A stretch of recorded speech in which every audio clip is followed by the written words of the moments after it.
okay, let's just use me as an example. A couple of years ago, business crashed. We were in financial struggle, fractured relationships, not knowing how we were going to climb out of the hole that we were in. A thought like, you are good enough as you are. I understand the value of that to help me feel less anxious and less embarrassed and less agitated about the situation, less frustrated about the situation. But at the same time, factually, what I was doing for what we needed to do to provide for our family was not enough. Well, it was enough in that if you stopped and thought about it at that very moment, right? You had done so many things to get to that position, right? Like you had worked your butt off, right? You had pushed so hard to develop good relationships with people. Like you could go on All and this on, stuff. right? Yep, But you've yep, done yep. all this stuff. And that means something. That's worthy of acknowledgement. And like if you really look at the situation, we were still eating, we were still breathing, we could still go outside, enjoy a swim, right? Nothing was catastrophically awful.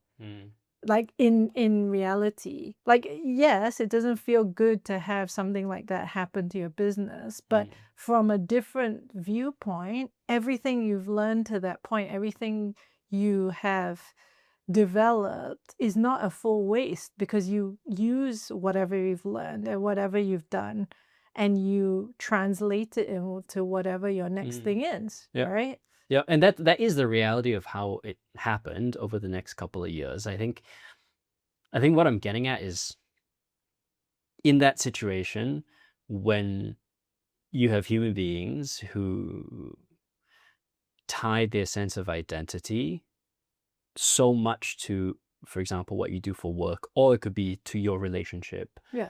Then when something doesn't go as planned, your sense of self-worth But gets completely rocked, right? that's where I think the difficulty is. So let's just say you've had this really long relationship and you tried so hard and you talked through so many things, you made so much effort, there's so many memories, right? And then as soon as you break up, you're like, oh, it was like this huge waste and now I'm just like this horrible like shell of a person. And I'm not denying that that's how you might feel in the moment, but what I'm saying is, from a different perspective, you're exactly the same person as you were before the breakup.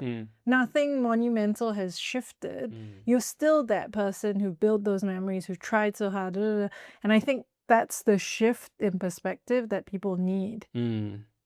That is not necessarily a waste of your last 5 years. Yeah, like it's almost like from being with someone to now being single, just that label alone has shifted entirely who you are and what, the worth that you have, when that's so far from the truth, right? It's the same thing as the job thing. From being the owner of Ritual to now being, I don't know, whatever it's called after, right? It's been dissolved.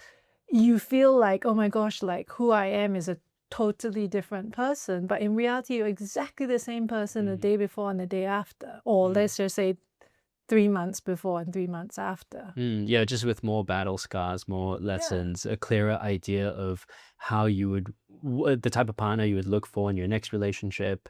You'd be clearer on the types of boundaries that you'd want to set. You'd be more inviting of different ways of communicating, because you know the risks of blah, blah, blah, blah, blah, blah.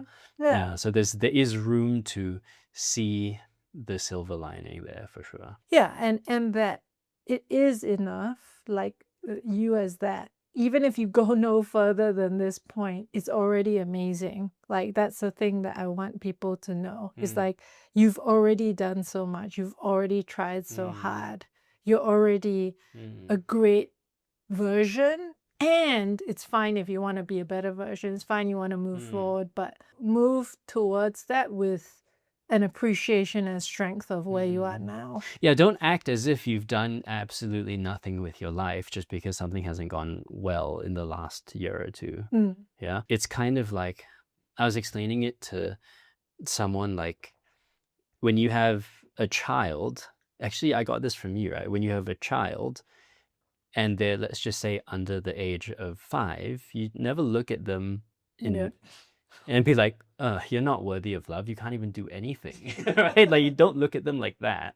Yet, past a certain point, we start to look at ourselves like that. Doesn't mean the kid doesn't have room to improve and learn like life skills Yeah. and all that. It just means that they're awesome as they are, and there's all this room for them to grow if they want. Mm-hmm. Yeah. I think it's difficult for people to walk that path in adulthood, also because of what people say to us as we're growing up. I feel like, I don't know if this is accurate according to what you know and what the research says, but it seems to me like the negative self-talk that human beings carry around, it's kind of like the voices of your critics across your life. And I think sometimes it's like a shitty boss, or like a parent that was harping on this one thing, or like a coach that did this and a teacher that did that. Do you think that's accurate? Yeah, I think that's accurate. Like, your negative self-talk is formed from opinions that, or words that you've heard along your lifetime. And it can be from people, but it can also be scripts from the world, right? Things you've watched, things you've read.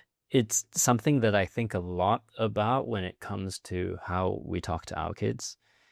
There was a situation that happened maybe a few months ago where I was working on some work thing at my computer, and Michaela was here doing her drawing, and we weren't interacting, we were just hanging out in the same room.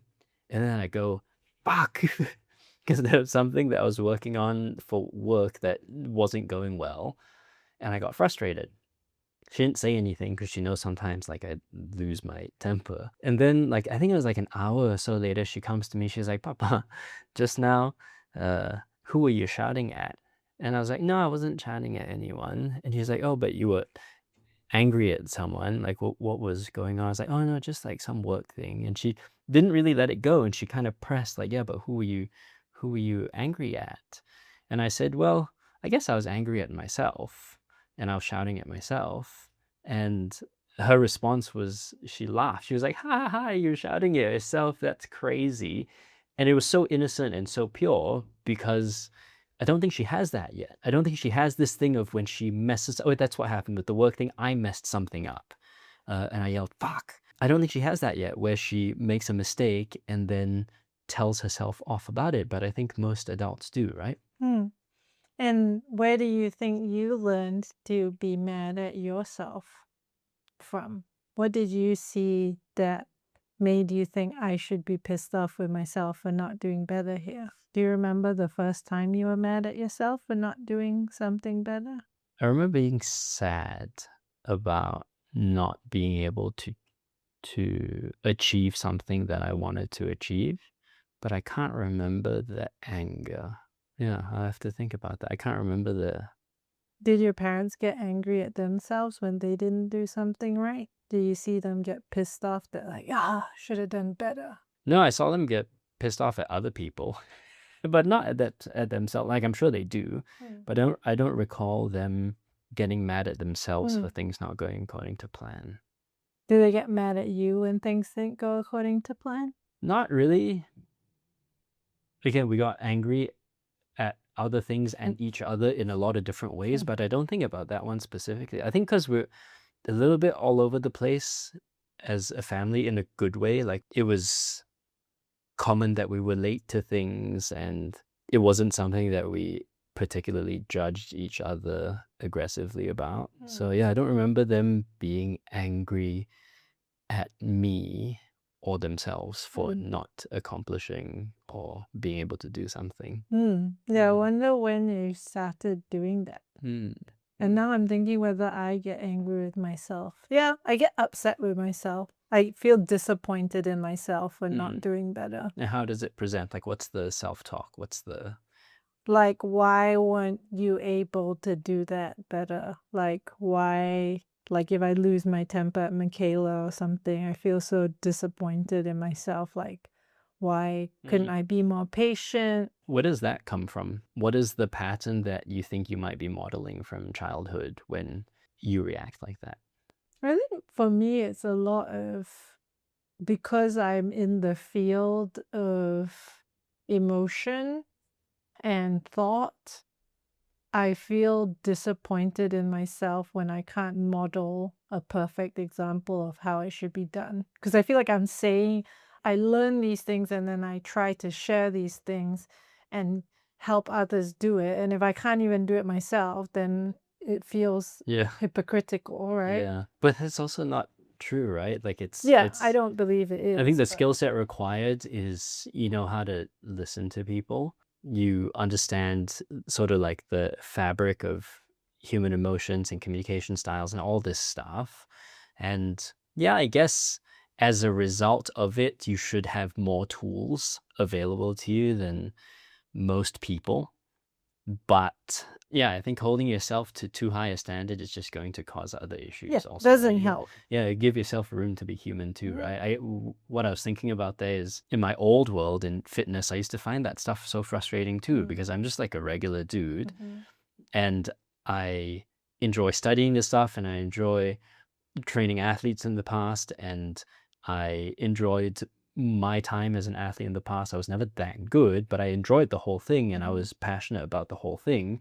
But for me, it's about taking sort of like the fundamental principles and using them to help empower human beings like themselves is as a conduit to positive change. But because I was in fitness, there were all these expectations put on me that I needed to look a certain way and be a certain way and eat a certain way and all that stuff. And I would project that out and see that, well, if I lean too much into the insecurity that gets bred there, then I become like so many people in mhm, that industry that I knew who had different versions of eating disorders where you didn't let yourself enjoy family meals because you needed to look a certain way, where you flirt with the line of over exercising all the time at the cost of your joint health and your immune system health and your mental health because you cave to the pressure of needing to look a certain way, right? And I mm, find the whole thing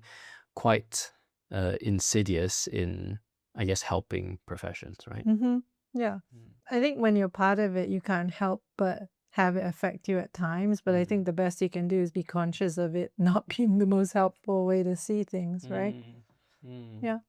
Yeah. So just to circle back around before we wrap up today, we were chatting about self-worth. We got wrapped up in sort of identity and a few other things in that conversation. If someone is open to the idea of, I guess, expanding their definition or their equation of their self-worth, if they've realized in listening to this that, okay, maybe I judge my sense of self-worth and my happiness and my everything based on how well I'm doing at work, I now acknowledge that, okay, this is a risk and probably like an imbalanced way to Yeah. go about Yeah. it. What can we do? Like, what else can they think about? What can we? I like to think about it as the eggs in baskets. Wait, eggs in baskets. I like to think about it as though you're putting eggs in baskets, right? Like if you put all your eggs in the work basket, what happens when that basket falls? You feel like your entire life is shattered, right? Mm, And that is, by the way, often what people do, right? Is like I put all my eggs in either like my relationship basket or mm, all my eggs in like the physical fitness basket, right? mm, So then when that isn't doing well, you feel like your whole life is awful, right? And I think it's a better way to do it is to see your worth and your value in many different aspects of life mm, and also to invest in your value and worth in those different aspects, mm, right? So if I pay attention to my relationships and my physical health and what I do for work, then if one of them's not doing so well, like my relationship's like ugh, a little bit hard right now, it's okay because I still feel like other things are doing well. I still have energy from those that help me deal with the mm. not so good aspect, Mm. right? So a few eggs in each basket. Yeah, a few eggs in each basket. And I think in some ways it's kind of like risk management, right? It's kind of like hedging your bets, Mhm. right? Because the ideal version of you is it has like a shitload of money and really good relationships with your family and all that stuff. But if you're not there yet on the work thing, and you're just going to hammer out like working as much as you can and over indexing there, you're not just leaving a lot on the table, you're also risking losing the high quality relationships and the time with your parents and the time with your kids and the opportunity to be healthy versus later on in life having to have huge worries there, Mm. right?